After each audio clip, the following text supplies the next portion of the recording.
Hello बच्चों, TLC base में आप लोगों का स्वागत है। और मैं कक्षा 7वीं का विज्ञान से संबंधित जो है पेपर आप लोगों के लिए लेकर के आया हूं। जिस तरह से बेस लाइन आकलन, मिड लाइन आकलन में लर्निंग आउटकम पर आधारित ही प्रश्न आप लोगों को पूछा गया था, ठीक उसी तरह से इंड लाइन आकलन में भी लर्निंग आउटकम पर ही आधारित प्रश्न पूछे जाएंगे। तो 10 लर्निंग आउटकम आप लोगों के लिए लेकर के आया हूं और उनसे संबंधित क्वेश्चन भी आप लोगों के लिए लेकर के आया हूं। तो वीडियो बहुत ही इंटरेस्टिंग होने वाली है। अभी तक हमारे चैनल को सब्सक्राइब नहीं किए हैं तो सब्सक्राइब कर दीजिए। ये राज्य परियोजना कार्यालय छत्तीसगढ़ के द्वारा जारी किया गया संभावना पुस्तक से है। 10 महत्वपूर्ण लर्निंग आउटकम दिया गया है, उसी पर चर्चा करेंगे और उससे बनने वाले प्रश्न पर चर्चा करते हैं। चलिए शुरू करते हैं। कक्षा 7वीं विषय विज्ञान। लर्निंग आउटकम को आधार में रखते हुए नीचे कुछ प्रश्न गतिविधियां तैयार की गई है। इन पर कार्य करते हुए बच्चे लर्निंग आउटकम को प्राप्त कर रहे होंगे। तो पहला लर्निंग आउटकम है पदार्थों और जीवों जैसे जंतु, रेशे, दांतों के प्रकार, दर्पण और लेंस आदि को अवलोकन योग्य विशेषताओं जैसे छवि, आकृति, बनावट, कार्य आदि के आधार पर पहचान करते हैं।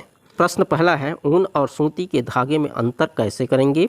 भेड़ के बालों से ऊन बनाया जाता है जिससे हमारे कपड़े बनते हैं। कड़कड़ाती सर्दी में भेड़ों का बाल उतारना ठीक रहेगा। अपने उत्तर को पुष्ट करने के लिए तर्क दीजिए। इन प्रश्नों को हल करके देखिएगा। तीसरा है रेशम के कीड़े के जीवन चक्र के किस अवस्था से रेशम प्राप्त होता है। क्या आप कोई तरीका सुझा सकते हैं जिससे रेशम के कीड़े को बचाया जा सके। कुत्ता एक मांसाहारी जीव है। मांस खाने के लिए वह अपने कौन से प्रकार के दांत का उपयोग करता होगा। पहला है चर्वणक, अग्रचर्वणक, रत्नक, कृंतक। इसमें से कौन सा सही है। निम्न में से कौन कौन से दांत भोजन को पीसने का काम करते हैं। सही उत्तर पर चिन्ह लगाना है। चर्वणक, अग्रचर्वणक, रत्नक, कृंतक। छठवां, वाहनों में ड्राइवर अपने पीछे के वाहनों को देखने के लिए लगाया जाने वाला पार्श्व दृश्य दर्पण कौन सा होता है। इस दर्पण से ड्राइवर को क्या मदद मिलता होगा। इन प्रश्नों को आप हल करके देखिएगा। लर्निंग आउटकम दूसरा है पदार्थों और जीवों में गुणों, संरचना एवं कार्यों के आधार पर भेद करते हैं। जैसे विभिन्न जीवों में पाचन, एकलिंगी व द्विलिंगी पुष्प, ऊष्मक चालक व कुचालक, अम्लीय, क्षारीय व उदासीन पदार्थ, दर्पण व लेंसों से बनने वाले प्रतिबिंब आदि। इसमें से प्रश्न बनते हैं समतल दर्पण से बनने वाला प्रतिबिंब। सही पर चिन्ह लगाना है। दर्पण के पीछे बनता है। दूसरा, प्रतिबिंब का आकार वस्तु से छोटा होता है। तीसरा, प्रतिबिंब की दर्पण से दूरी और वस्तु की दूरी बराबर होती है। चौथा, समतल दर्पण की सहायता से वस्तु के प्रतिबिंब को पर्दे पर प्राप्त किया जा सकता है। दूसरा है किस दर्पण से वास्तविक प्रतिबिंब पर्दे पर प्राप्त किया जा सकता है। समतल दर्पण या उत्तल दर्पण या अवतल दर्पण। तीसरा, मेढक जीभ से अपने भोजन को ग्रहण करते हैं लेकिन हाइड्रा या अमीबा का मेढक की तरह जीभ नहीं होता। हाइड्रा और अमीबा भोजन ग्रहण करने के लिए किन अंगों का उपयोग करते होंगे। गाय घास को जल्दी जल्दी निगल कर चुगाली करते रहते हैं। चुगाली करने से गाय को घास के पाचन में कैसे मदद मिलती है। उचित संबंध जोड़िए है नींबू का रस, डिटर्जेंट का जली विलयन, चूने का घोल, नमक का जली विलयन।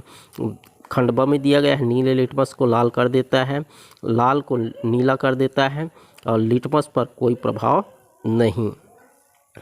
छठवां प्रश्न है एक मादा पुष्प को आप कैसे पहचानेंगे।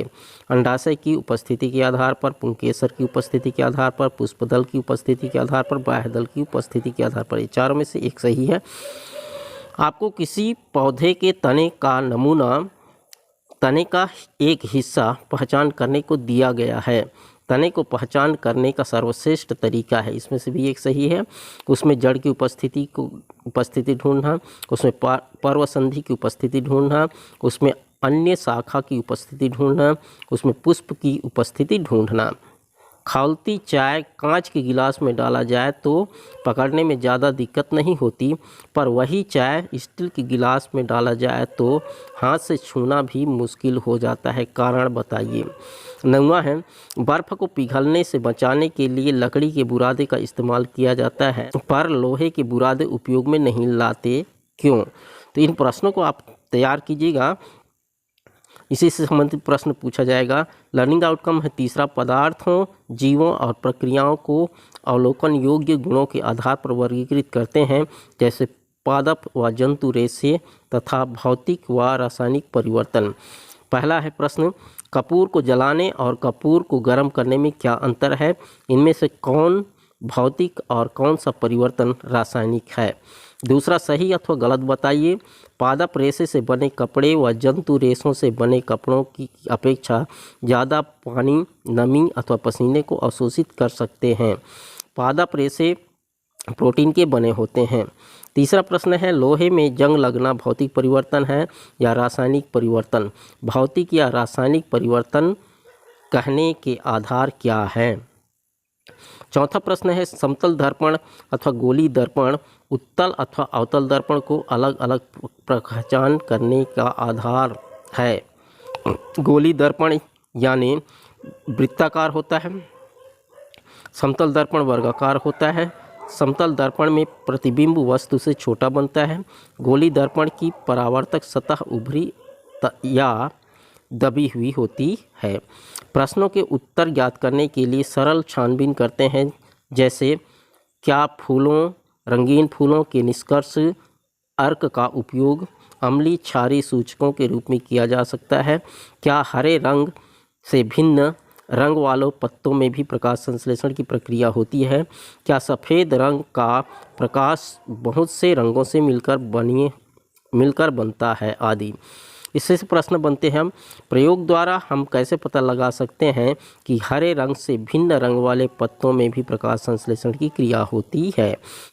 आप कैसे बताएंगे कि पौधों की जड़ों में गुरुत्वानुवर्तन तथा तनों में प्रकाशानुवर्तन होता है? इनमें से प्रश्न आप छांट लीजिएगा कौन सा प्रश्न आने योग्य है। लर्निंग आउटकम पांचवा है, प्रक्रियाओं और परिघटनाओं को कारणों से संबंधित करते हैं, जैसे हवा की गति का वायुदाब से, मिट्टी के प्रकार का फसल उत्पादन से, मानव गतिविधि से जल स्तर के कम होने से आदि। दूसरा प्रश्न बनते हैं, हम जानते हैं कि हरे रंग के पत्ते सूर्य प्रकाश में प्रकाश संश्लेषण की क्रिया करते हैं, किंतु प्रयोग द्वारा हमें यह पता चला है कि हरे रंग से भिन्न रंग वाले पत्तों में भी प्रकाश संश्लेषण की क्रिया होती है। ऐसा क्यों होता है? छत्तीसगढ़ में सबसे ज़्यादा धान की फसल बोई जाती है। धान का उत्पादन बेहतर हो सके इसके लिए मिट्टी किस तरह की होनी चाहिए? धान के 5 खेतों का अवलोकन करके अपने उत्तर को लिखिए। चौथा, कलश पादप, ब्लेडर वर्ल्ड तथा ड्रोसेरा जैसे पौधे से कौन से पोषक पदार्थ को प्राप्त करने के लिए कीट भक्षण करते हैं? ऑक्सीजन, कार्बन डाइऑक्साइड, नाइट्रोजन या कार्बोहाइड्रेट। लर्निंग आउटकम छठवां है, प्रक्रियाओं और परिघटनाओं की व्याख्या करते हैं, जैसे जंतु रेशे का प्रसंस्करण, ऊष्मा संवहन के तरीके, मानव व पादपों के विभिन्न अंग व तंत्र, विद्युत धारा के ऊष्मीय व चुंबकीय प्रभाव आदि।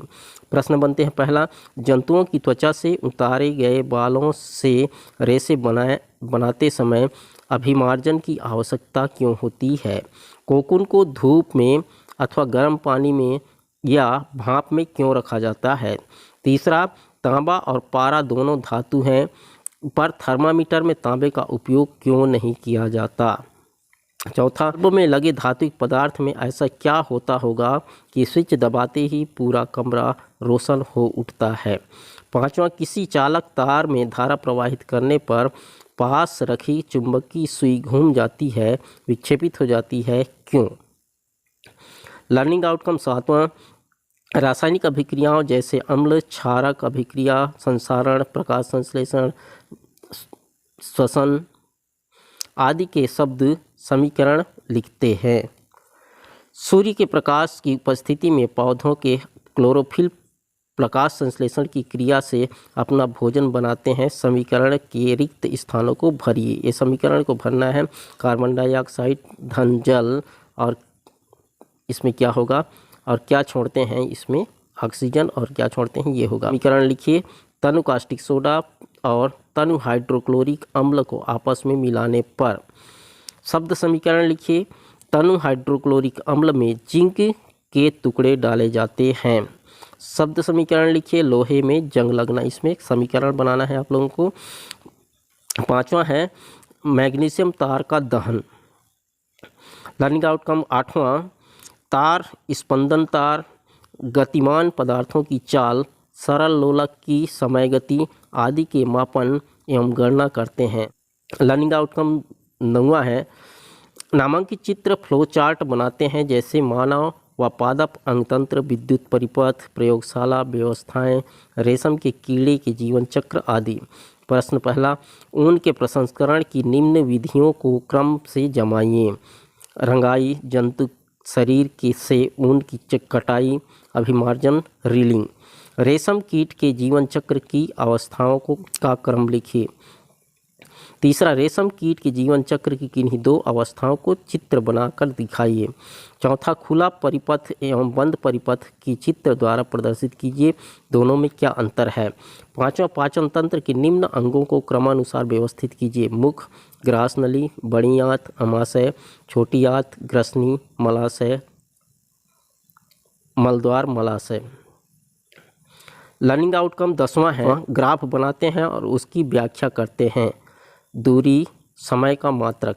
इस तरह से 10 लर्निंग आउटकम आप लोगों को दिया गया है और इन 10 लर्निंग आउटकम में जो आप लोगों को अच्छा प्रश्न लगता है उन प्रश्नों को जो है आप अभ्यास कीजिए। इस तरह से बेस लाइन और मिड लाइन में आप लोगों को क्वेश्चन पूछा गया था, उसी तरह से इस इंड लाइन आकलन में भी आप लोगों को पूछा जाएगा। आशा है ये वीडियो आप लोगों को पसंद आया होगा। यदि पसंद आया होगा तो दोस्तों को शेयर कीजिए और एक लाइक ज़रूर कीजिएगा। हमसे जुड़े रहने के लिए बहुत बहुत धन्यवाद।